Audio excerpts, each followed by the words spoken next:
Hi everyone, this is Tina from I Say So Quilting. I have a question. Have you ever wondered what is the best way to load your quilt? To use pins, zippers, magnetic clamps, the red snappers, or the Reginas? Well, today I'm going to tell you what I know about them, and maybe that will help you make a decision, or maybe you just want to know what the differences are. I'm going to start off with the first one that I tried, that I used for years, and that is the Regina. The Regina comes with these long dowel rod type um, plastic tubing, and at the end of them, the way you install them is you put a piece of heat shrink tubing. You put it on one end, and then you slide your next rod in, and then you will use a heat gun or a hair dryer to shrink that up to hold them together. I will tell you that a heat gun works a little better than a hair dryer, but if you use a hair dryer on a high setting, it does work. I just don't feel that it works as well. With the Regina ones, I want to take you down here into my quilt because, not Regina, I don't like it doing too many R words. Red snapper one, that's what I have installed right now. It has a red tube, and they're a little shorter, but they are joined together with a wood, like a little dowel or something. There, I don't know if you can really see that. There's like a little wood peg in there, and you just slide them over. You just kind of wiggle it, and they'll join together. Now, I will show you why I'm right here. What I like about these ones is they are flexible.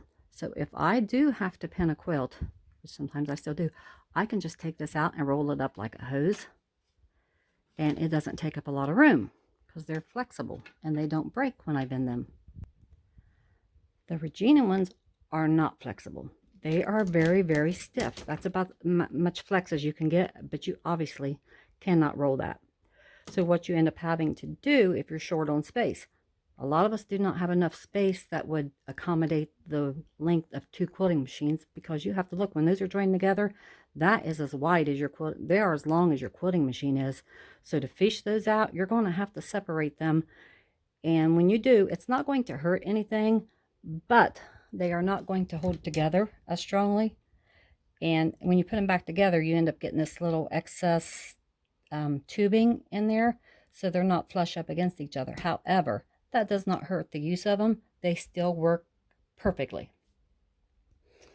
But that is something to keep in mind if you are willing to separate these every time you take them out, or if you're blessed with enough room that you can fish that whole thing out, because there are going to be times that you are still going to have to pin a quilt. Maybe someone sent you a quilt that the backing is just maybe an inch too small, and these do take up more room than pins do.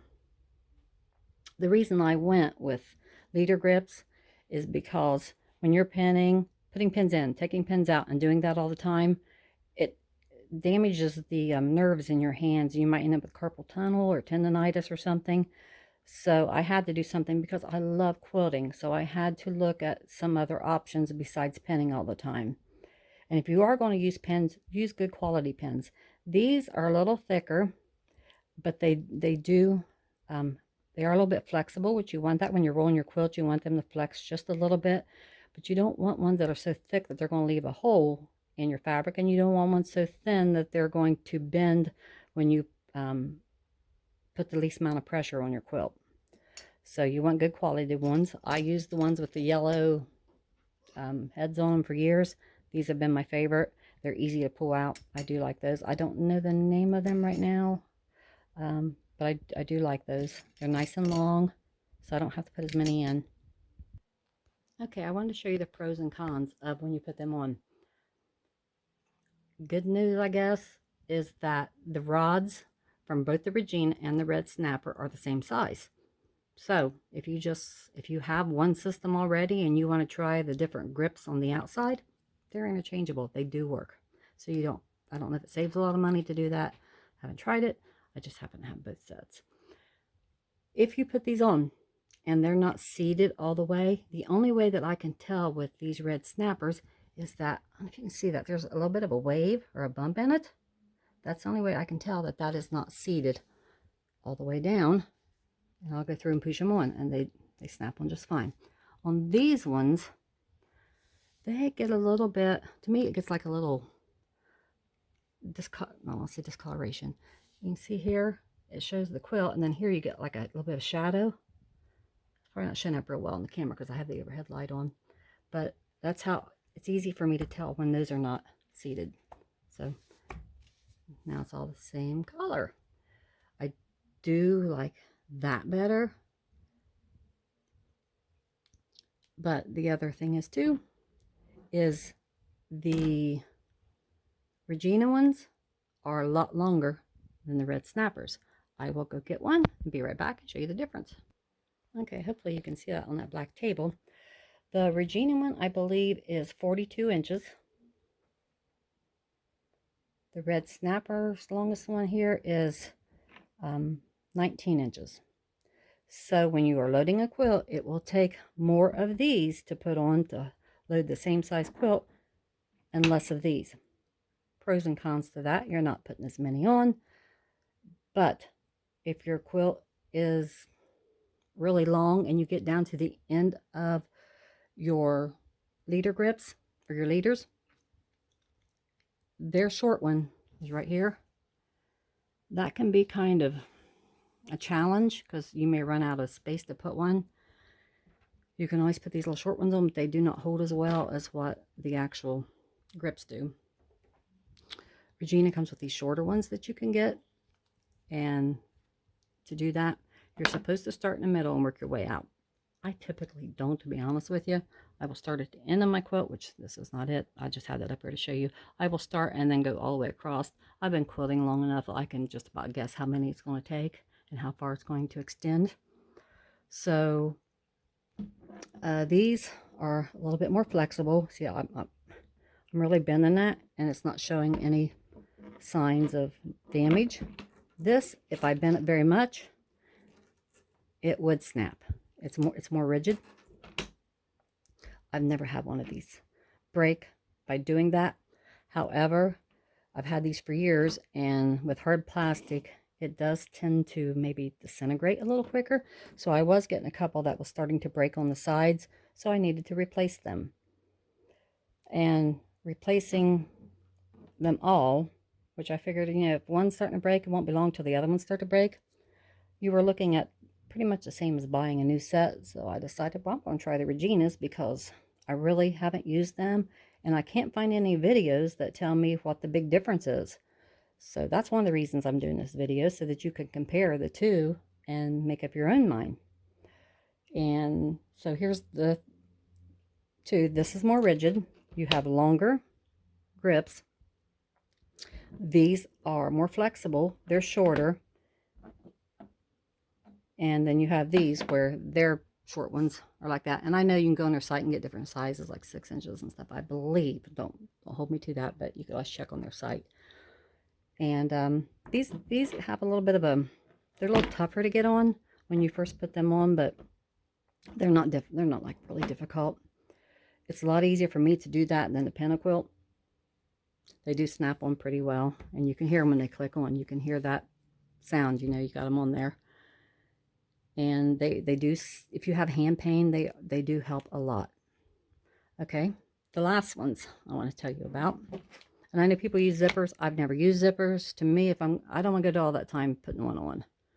And I'm not a zipper person. I like zippers. I don't have anything against them. I have just me and zippers, and putting them on stuff have never gotten along, so I don't want to go there. Okay, here are the sew tights. Now these are not the ones that you use for the ones that you would sew into the leader, but they are very similar. I don't have the ones that you sew into the leaders because I returned them because I wasn't a fan of them. I will tell you that their customer service is absolutely amazing. Anyway, what you would do with those is you would sew a channel down through there, and then you take these metal plates and you would slide them in, and you would sew your end closed, and then sew a space here. so that they don't move around a lot. You can have a little bit of movement, but I mean, you don't want them sliding all the way down here. That would kind of defeat the purpose. But anyway, you would put a series of these plates all the way down through there. Now, they only come with enough to do one of your bars, one of your things, and they are quite pricey. I'm thinking I paid well over $200 for them. And then once those are inside there, you would put your quilt on, and then you would snap this to the outside of your quilt. Let's pretend like there's a quilt in there. And my issue was, and it would maybe been user error. I know there's people that use them and love them. I'm just too big of a chicken to try it. Oh, I did try it, but this, when it was on my, and it does stick to your bar if you got a metal bar. This, when it was on there, I had a bad problem with them turning like that. And if you have a roller base on and it bumps it, then that's common. Well, that's enough room for my needle. If I'm quilting up close and my leader is down, that if that come off of there like that, it could easily, the quilting machine could hit it, or it's going to knock it off, and then your quilt's not going to be loaded right. Anyway, I was scared to death that one would come off and end up on the bed of my machine, and I would end up sewing on it and knocking my machine out of time or doing damage. And I just fought with it, so they graciously took them back. With that being said, I will tell you that their side grips are absolutely amazing. They are a game changer, and I will show you those. Okay, here are their side grips. And you will have to make your own cloth thing to put them in. Just like the piece that I showed you a while ago, there is a bar in here with 3 magnets on it and has a plastic top. Well, I think this one has plastic tops. It's been a while since I've seen them. And it's starting to wear out. That's how strong they are. But there's 3 magnets, and they're very strong magnets. They're like rare earth magnets, I believe. And then there's a metal plate, just like what I showed you, that would go on your leaders. That goes in here. These things hold your quilt. And they will hold through the backing and the batting with no problem. And because this goes on the bottom, the plate, when you are quilting, you don't have to worry so much about your roller base bumping it and knocking your grips off or messing up your stitches. And you just hook that to your grips. No, these are not my handy quilter grips. To be honest with you, I don't like the handy quilter grips. They're junky. I hate to say that, but they are. They're plastic.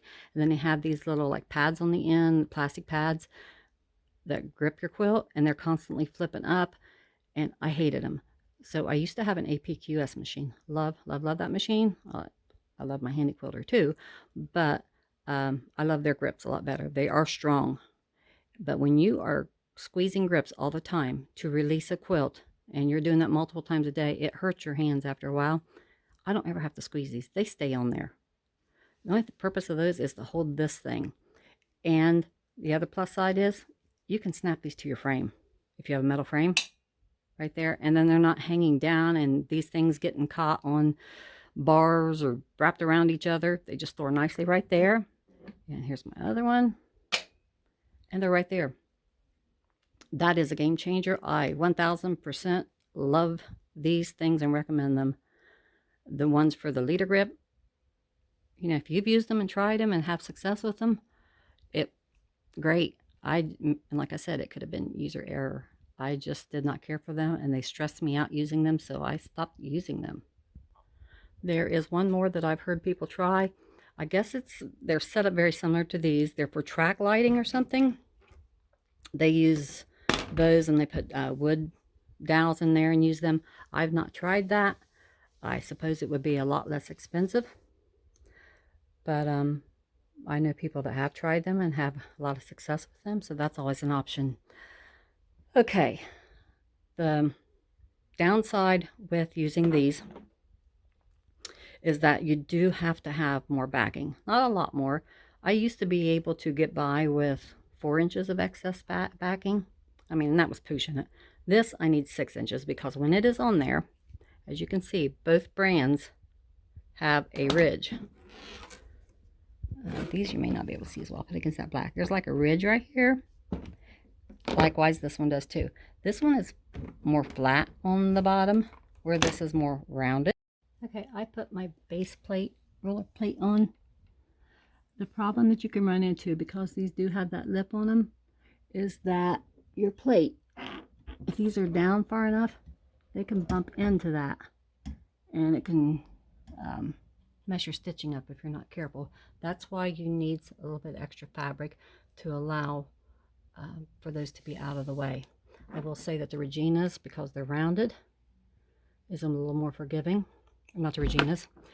The red snappers are rounded, so they're a little more forgiving when that's for that.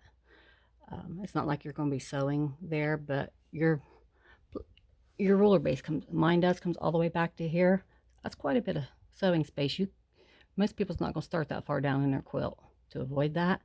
So you may have, this room right here that you need to allow that. So that's a couple extra inches. So yeah, that's why you would need 6 extra inches to allow, compensate for that ridge that's on those leader grips versus where you would use pins. Pins are by far a lot less expensive, easy to replace because you can buy them even at a Walmart or something. The leader grips cost more, and the magnetic ones cost a lot more. With that being said, I hope that if you had any questions about leader grips, that I've been able to address those issues, or maybe you were just wondering what the difference between them were, and hopefully that answered your question. And that's pretty much all I have on that. I hope you all have a blessed day, and keep quilting, keep creating, and you can do it because I say so. Bye everyone, and thanks for watching. Be sure to hit that like and subscribe button. Bye.